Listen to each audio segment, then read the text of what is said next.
Diane, Triant, good morning. Good morning. So, let's find out something about you. Okay. The Triants, or the original family name was Spirunis. Spirunis. And where the Spirunis is from? My father was born in Mani, near Pyrgos Dirou, Yes. in the southern Peloponnesus. And your mother? She was from the northern Peloponnesus. Well, she was born in Lowell, Massachusetts, Yes. but her father was from the north, and I don't recall the name of the village right now. And where did they meet? They met here because my father was a young doctor, and my mother's father was suffering from lung cancer. And he would come to the home in Newton to treat her dad, and that's how they met. And Yeah. she was 13 years younger than he. So when they first met, she was just a young teen, and as the years went by, things developed. Well, wonderful. And then you were born? I was born in Boston, but lived in the same home in Newton until I was 26. And then you married? Married James Triant, original name Triantafylakos. Triantafylakos, yes. And you have two children? Two children, Two children, Jean and Bill, and 6 grandchildren. What are they? Wonderful. What are they doing, Jean and Bill? Jean is an infectious disease physician at Mass General Hospital, and Bill works for Pearson Educational Consulting Firm. Wonderful. So,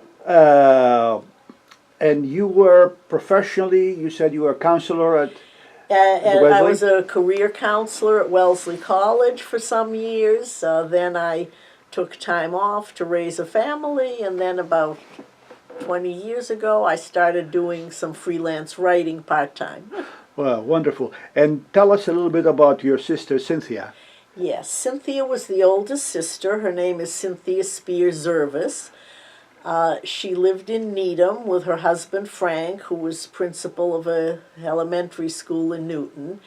And she passed away 5 years ago, but she was active on a building committee here. I think the original church, when it was having an addition put on. I know she was on that building committee.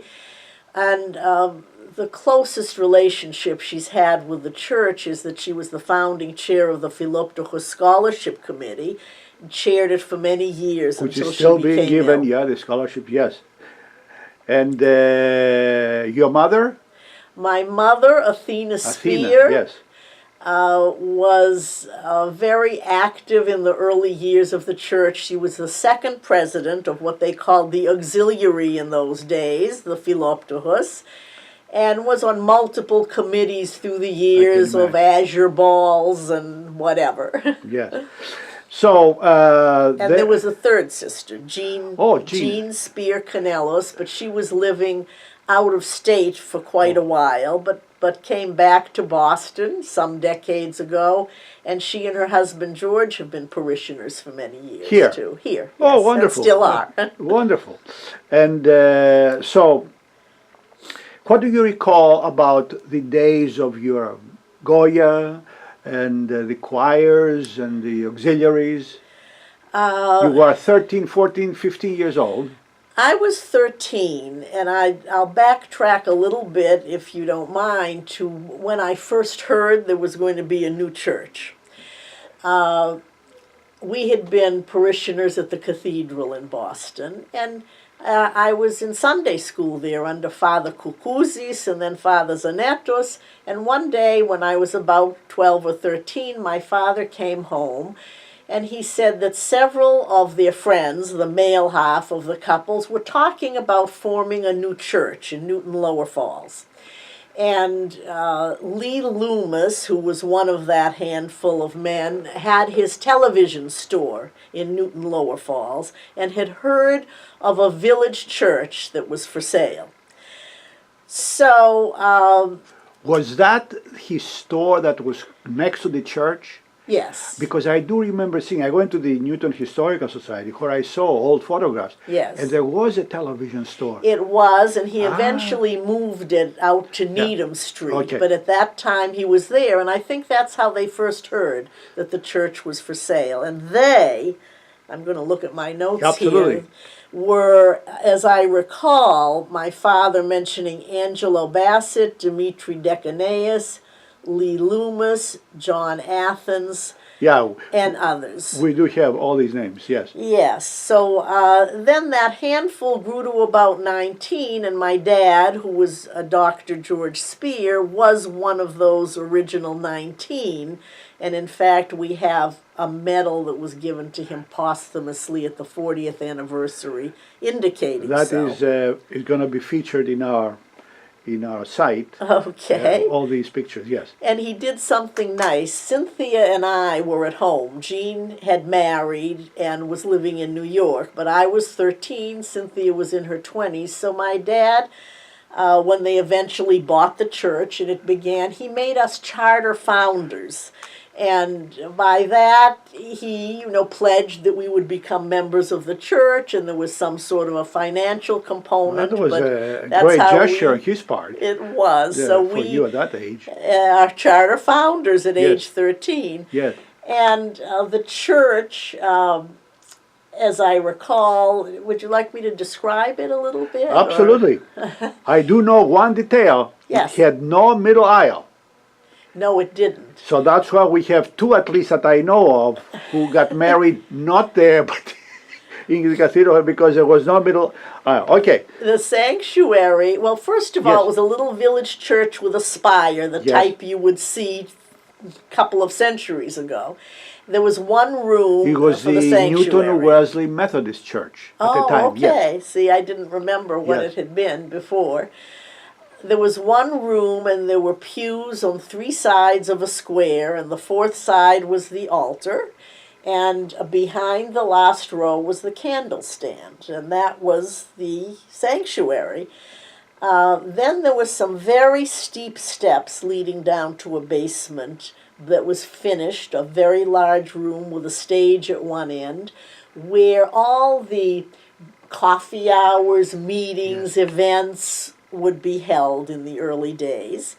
And then you'd walk out to a little driveway parking lot, and behind the parking lot was a large white house that I think must have been the parish house originally.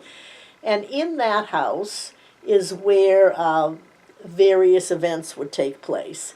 And one of them was Sunday school.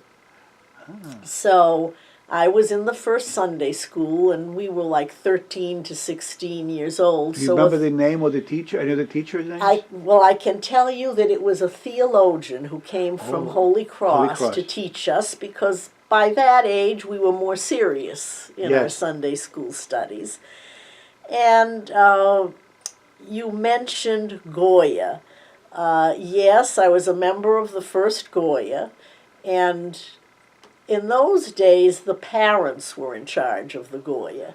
And they would do things, I remember craft evenings, I remember down in that basement area putting on various skits that had to do with the Bible or reading in Greek or even doing some Greek dancing in those days. And I did want to mention some of those early Goyans because you know, Professor, that many of these people are still parishioners today, Correct. which is Yes. quite remarkable to Fascinating. me. So the ones I remember were Cindy and Joanne Tremas, and Cindy Tremas is now Stanton. She married Yes. Bill Stanton, who was another Goyan.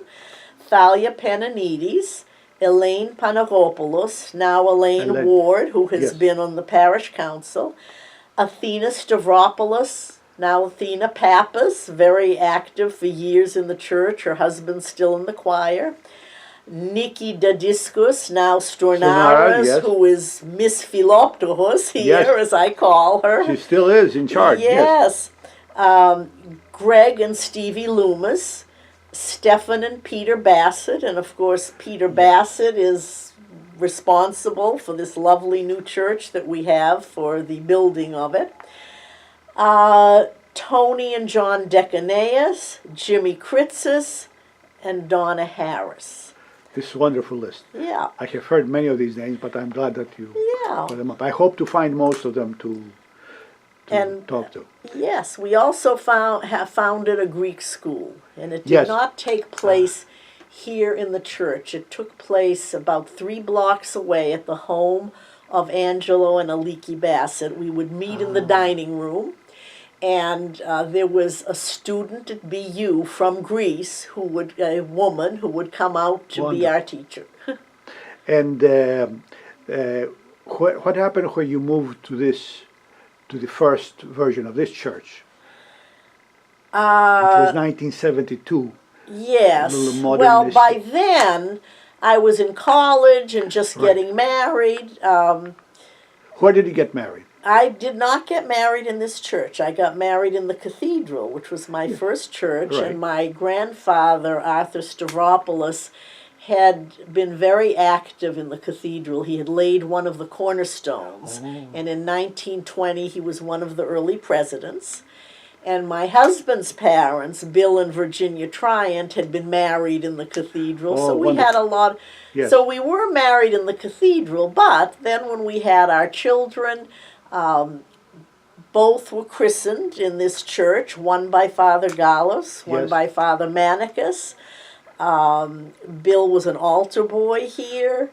One of our grandchildren has been christened here, and a son and daughter-in-law married by Father Cremidas, and funerals taken place, etc. Now, yes, go ahead. Do you have, okay, I can help. Do you have any anecdotes of the life of the parish? Any funny stories? Any hard stories? Tough? Yes. I'm going to hark back to that original village church first, because I was concentrating on that, my memories. There are several events I remember there. One was the naming of the church. Yes. That took place in the downstairs parish hall, set up like an auditorium, and on the stage were Father Bluhuros and a moderator. I don't remember who he was. I was 13 in the audience. But the way the church was named, there was bidding. You could suggest any name you wanted, but you had to bring up either a check or a pledge with that naming. Nobody cheated, right? I hope not. So there were many, many names at first, and eventually they were whittled down to 2, Saint Sophia and Saint Demetrius. And I'm pretty sure that it was Harry Angelus, the father of Mary Philopoulos, who was sat on Saint Sophia. And then there were several Jimmies who were sat on Saint Demetrius. The one I knew best was Jimmy Salas, but I think there were several others. And at the end, the bidding became quite spirited, and one would go up, and just as it was going to be named, the other would whip up. So you know the outcome of that story. 2 sad events. The first funeral I ever attended was of George Samelis, a young parishioner, the husband of Tuli Samelis. I was 16 at the time. And also, there was the death of a baby, the Atzelis baby. And what we did after worship, we went out to the right-hand side of the driveway where there was a lawn, and we planted a tree in memory of that baby. Then we started expanding and growing large, and I do remember we were going to have a Glendy, but there was not room anymore for a dance in the parish hall. So we went to Norumbega Park, to a function room overlooking the river where the Marriott Hotel is now, and had our Glendy there. And then I remember, and this brings us to the new church, the buying of land in Newton on the intersection of Route 16 and 128. Correct. And that land we must have owned for a couple of years, I'm thinking. And then I heard that there was another group that had found land in Weston that might be more suitable. So I remember that this was never used, that first. How this church came about. And I've served on a lot of Philoptochos committees in Yeah. this church, but two things I remember in particular. One was we had this enormous Greek festival called Megafest, Mega. and thousands of people came. We had to have parking over at Weston High School and everything. But what I remember is sitting in the kitchen and buttering layer after layer of phyllo Phyllo, dough for the absolutely. baklava. That's the way to do it. And another time we had a Christmas festival with different tables set up selling and offering different items. And I was put in charge of the candy table.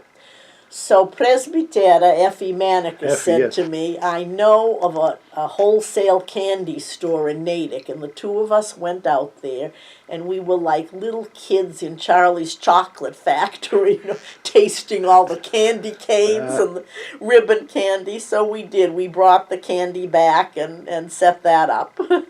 Well, that's wonderful. Now, first of all, you feel free if something else comes to your mind later on, we can always add it. Okay. Now, Good. finally, I have a question that I ask all the people I talk to. Do you have any advice, any suggestion for the new members that are joining the church today? Well, I would say definitely come to the coffee hour and try to introduce yourself